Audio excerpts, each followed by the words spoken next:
Hello everyone. आज हम लोग स्टार्ट करने जा रहे हैं question number 10.16 of haloalkanes and haloarenes. Question 10.16 में हमें क्या करना है, हमें कंपाउंड्स दे रखे हैं और उन्हें अरेंज करना है टुवर्ड्स SN2 डिस्प्लेसमेंट रिएक्शन। किसकी रिएक्टिविटी ज़्यादा होगी और किसकी रिएक्टिविटी कम होगी, उस बेसिस पे हमें कंपाउंड्स को अरेंज करना है। Ascending descending whatever trend you want to follow, आप फॉलो कर सकते हैं। तो सबसे पहले हम लोग डिस्कस करते हैं what is SN2 reaction. SN2 stands for substitution nucleophilic biomolecular reaction।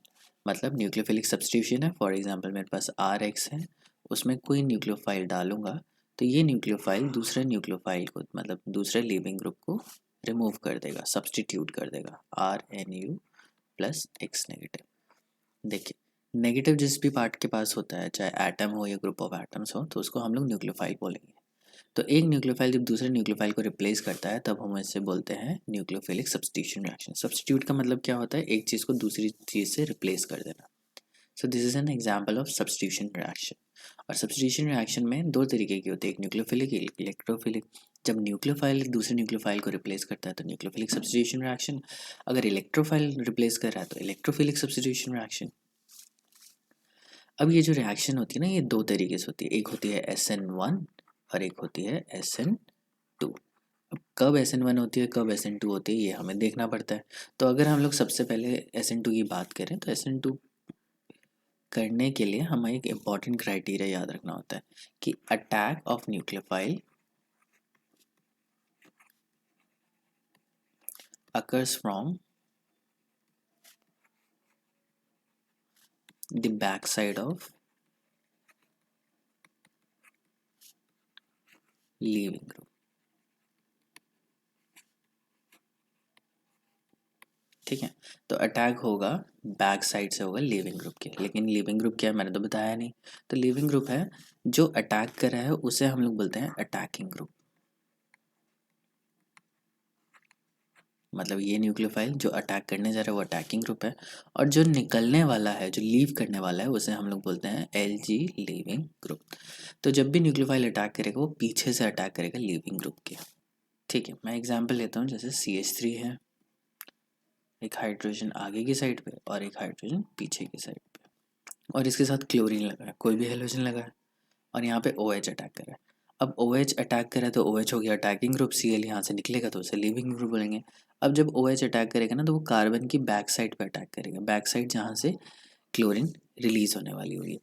तो ये हो जाएगा CH, दो हाइड्रोजन आगे पीछे, और यहाँ से OH का बॉन्ड बन रहा है और यहाँ पे Cl बॉन्ड टूट रहा है, इस तरीके से। और ये इसको हम लोग बोलते हैं ट्रांजिशन स्टेट। इस ट्रांजिशन स्टेट में हम लोग बॉन्ड मेकिंग और बॉन्ड ब्रेकिंग दोनों साथ में दिखाएंगे। ट्रांजिशन स्टेट लिख देता हूँ, उसके बाद फिर ये बॉन्ड पूरा टूट जाएगा और वो बन जाएगा। तो OH क्या होगा, बैक साइड पे आ जाएगा। आपने देखा Cl इस साइड पे था और OH अब किस साइड पे हो गया, बैक साइड पे हो गया। लेकिन इसको घुमा के CH3OH भी हम लोग आराम से लिख सकते हैं। तो यहाँ पे जो सबसे इम्पोर्टेंट पॉइंट था कि अटैक जब भी न्यूक्लियोफाइल का होता है वो हमेशा बैक साइड होता है, किसके, लिविंग ग्रुप के। लिविंग ग्रुप के बैक साइड से ही होना चाहिए। अब इसी बेसिस पे SN2 कौन फास्टर जाता है या कौन स्लोअर जाता है, वो डिपेंड कर जाता है स्टेरिक हिंड्रेंस पे। According to the steric hindrance, अगर अटैकिंग ग्रुप कार्बन को अप्रोच नहीं कर पा रहा है तो वो अटैक ही नहीं कर पाएगा। फॉर एग्जाम्पल अगर मैंने CH3 ले लिया, यहाँ पे भी CH3 है और यहाँ पे Cl है। अब जब OH अटैक करने जाएगा तो उसको क्या दिखेंगे, बड़े बड़े बल्की ग्रुप्स दिखेंगे।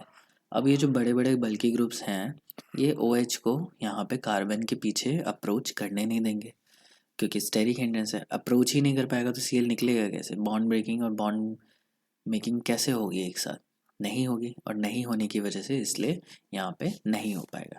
तो जितनी कम स्टेरिक से हिंड्रेंस होगी ना कार्बन के पीछे, उतना ही ज़्यादा फिजिबल होगा। तो इस बेसिस पे हम लोग बोलते हैं कि ये जो क्लोरीन है ये टर्शरी कार्बन से जुड़ी है, तो टर्शरी कार्बन में SN2 रिएक्शन तो होती ही नहीं है। So on the basis of these argument हम लोग ये बोल सकते हैं कि जब भी कार्बन होगी प्राइमरी तो उसके ऊपर अटैक करना ज़्यादा आसान होगा, सेकेंडरी होगी तो उसमें स्टेरिक हिंड्रेंस थोड़ी ज़्यादा होगी, और टर्शरी होगी तो उसमें स्टेरिक हिंड्रेंस बहुत ही ज़्यादा होगी, और वो हमेशा जाएगा SN1 से SN2 से जाना प्रेफर नहीं करेगा। बस आपको यही ध्यान रखना।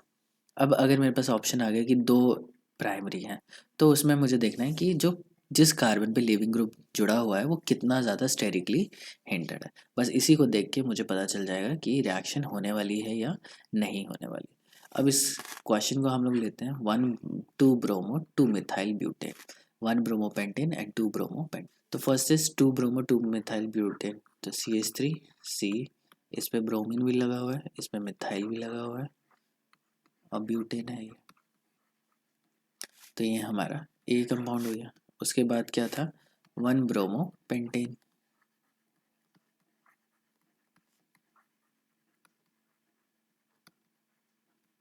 And third one was 2 bromopentane।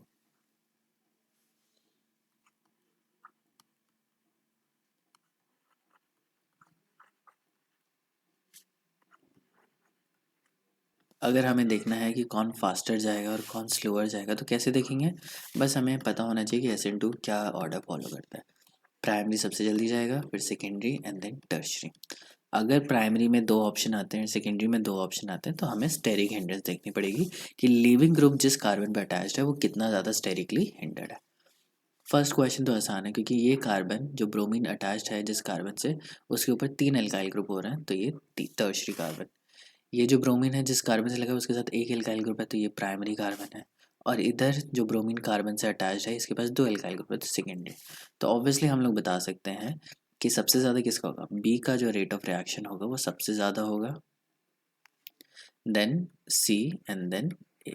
ये एकदम क्लियर है, ये तो बहुत ही सिंपल था।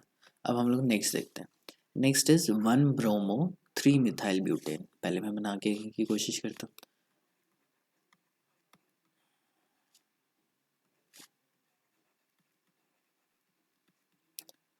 तो 1 bromo, 1 2 3 3 पे मिथाइल और ये ब्यूटेन हो गया CH2।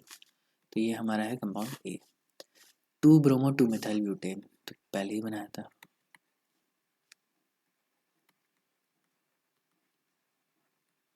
2 पे ब्रोमो है और 2 पे ही मिथाइल है, ये हो गया बी। और सी है 3 bromo-2-methyl-butane, 3 bromo-2-methyl-butane।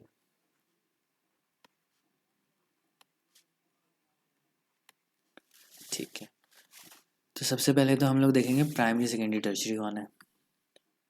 तो इसमें आता है ये जो ब्रोमीन जुड़ा हुआ है वो किससे जुड़ा है, इससे जुड़ा हुआ है, तो ये हो गई प्राइमरी।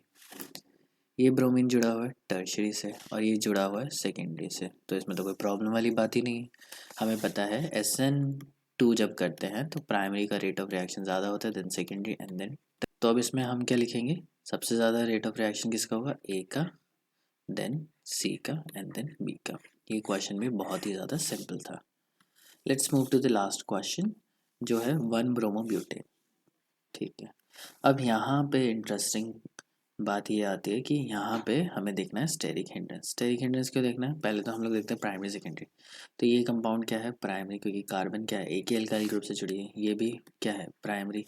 ये भी क्या है, प्राइमरी। और ये भी क्या है, प्राइमरी। तो यही सबसे इंपॉर्टेंट क्वेश्चन है इन सब में। बाकी ऊपर वाले दो क्वेश्चन तो आराम से सॉल्व हो जाएंगे। सबसे अच्छा कॉन्सेप्ट टेस्ट होगा हमारा यहाँ से। अब हमें देखना है स्टेरिकली हिंड्रेंस कहाँ है। अब देखो इस ये जो कार्बन है ये प्राइमरी है, ठीक है, और इसके ऊपर क्या लगा हुआ है, एक ही कार्बन लगा हुआ है। यहाँ पे ये ब्रोमीन है लेकिन इसके ऊपर क्या लगा है, इतना बड़ा बल्कि ग्रुप लगा है। आपको दिख ही रहा होगा कि इसमें क्या है, 2 CH3, एक इधर और एक इधर लगा हुआ है। यहाँ पे भी एक CH3 लगा हुआ है और यहाँ पे क्या है, CH3 थोड़ा दूर लगा हुआ है। मैं इसको बना के दिखाता हूँ तो आपको ज़्यादा अच्छे से समझ में आएगा। ए बनाता हूँ मैं, जैसे CH2 2 हाइड्रोजन और एक ये है C3H7 ग्रुप लगा हुआ है, ठीक है, इसमें Br। तो ये हमारा हो गया कंपाउंड ए। कंपाउंड बी में क्या है, सी पे 2 हाइड्रोजन तो लगे हैं लेकिन फिर यहाँ पे सी लगा है, फिर यहाँ पे एक CH3 भी ऐसे थोड़ी ना होता है, उसके भी तो अपने हाइड्रोजन होता है, 1 2 3, फिर CH3 और फिर CH3। ये हो गया कंपाउंड बी। फिर सी कंपाउंड देखते हैं, सी पे 2 हाइड्रोजन लगे हैं, फिर यहाँ पे सी, एक एच इधर इधर लगा है CH3, यहाँ पे लगा है CH और यहाँ पे CH2 CH3, यहाँ पे Br, और फिर यहाँ पे लास्ट वाला है जिसमें 2 हाइड्रोजन है, Br यहाँ लगा हुआ है, इसके साथ लगा है CH2, एक हाइड्रोजन इधर एक हाइड्रोजन इधर, फिर लगा है CH, फिर इस पर एक CH3 और एक CH3 इधर। अब ये कंपाउंड C है और ये कंपाउंड D है। अब आप देखो OH को अगर अटैक करना होगा पीछे से, मैं मान लूँ तो पीछे से ही आ रहा है, तो यहाँ पे देखो काफ़ी जगह है तो आराम से आ जाएगा। OH को यहाँ पे अटैक करना होगा तो देखो एक बड़ा सा बल्कि ग्रुप यहाँ पे अटैच्ड है, ठीक है, तो OH को आने में मुश्किल होगी। यहाँ पे भी वही CH3 ग्रुप है तो OH को आने में प्रॉब्लम होगी, वो उतनी आराम से नहीं आ पाएगा। और यहाँ पे क्या है, OH को आने में उतनी प्रॉब्लम नहीं होगी क्योंकि ये जो CH3 है वो तो काफ़ी दूर है तो बहुत ज़्यादा अच्छे से अप्रोच कर लेगा। तो हमें दिख रहा है सबसे कम स्टेरिक हिंड्रेंस किस में, A में, तो A का जो रेट ऑफ रिएक्शन होगा वो सबसे ज़्यादा होगा। फिर किस में दिख रहा है, D में, तो D का रेट ऑफ रिएक्शन उससे थोड़ा कम होगा। फिर बात आती है B और C में। अब B और C में तुम्हें दिख रहा है कि एक मिथाइल यहाँ भी है एक मिथाइल यहाँ भी है, लेकिन यहाँ पे इथाइल ग्रुप है जो पीछे की साइड है और यहाँ पे क्या है सिर्फ हाइड्रोजन, तो ये हाइड्रोजन और CH3 क्या होगा थोड़ा नीचे हो सकता है, लेकिन यहाँ पे क्या है, यहाँ पे तो 3 हाइड्रोजन है, ये तीन मिथाइल ग्रुप, तो क्या करेंगे फर्दर स्टेरिक हिंड्रेंस करेंगे, ये भी बल्कि ग्रुप ये भी बल्कि, तो किसी भी एंगल से वो पीछे नहीं हटेगा। लेकिन यहाँ पे क्या होगा, ये हाइड्रोजन इधर आ सकता है ये इधर आ सकता है, रोटेट तो कर ही सकता है, ये बॉन्ड सिंगल बॉन्ड तो रोटेट किया जा सकता है, रोटेट करने की वजह से एक बार हाइड्रोजन भी आएगा तो जगह बन जाएगी OH के लिए यहाँ पे अटैक करने के लिए। लेकिन यहाँ पे क्या है, बहुत ज़्यादा बल्कि ग्रुप होने की वजह से उतनी जगह नहीं बनेगी। अब आप देखो यहाँ से OH आराम से आ रहा है, अब OH यहाँ पे आना चाहता है लेकिन वो उसको आने में दिक्कत होगी पीछे की साइड से, यहाँ से भी OH आना चाहता है लेकिन उसको दिक्कत होगी, तो ऊपर से नहीं आएगा तो नीचे तो उससे तो आ ही सकता है ना, तो देखो नीचे से अप्रोच कर लेगा। इस केस में क्या है, दोनों ही साइड पे हिंड्रेंस है, ठीक है, और इसमें क्या है OH यहाँ पे आराम से अप्रोच कर ले सकता है। तो उसके बाद C और उसके बाद B में सबसे ज़्यादा स्टेरिक। आपको देखना है ये जिस कार्बन पे ब्रोमीन लगा हुआ है वो उसके पास कितने ज़्यादा बल्कि ग्रुप है, जितने ज़्यादा बल्कि ग्रुप होंगे उतना कम रेट ऑफ रिएक्शन होगा। आई होप क्लियर हो गया होगा, नहीं क्लियर होगा तो आप मुझे नीचे कमेंट में बताना, I try to explain this question in a much better way.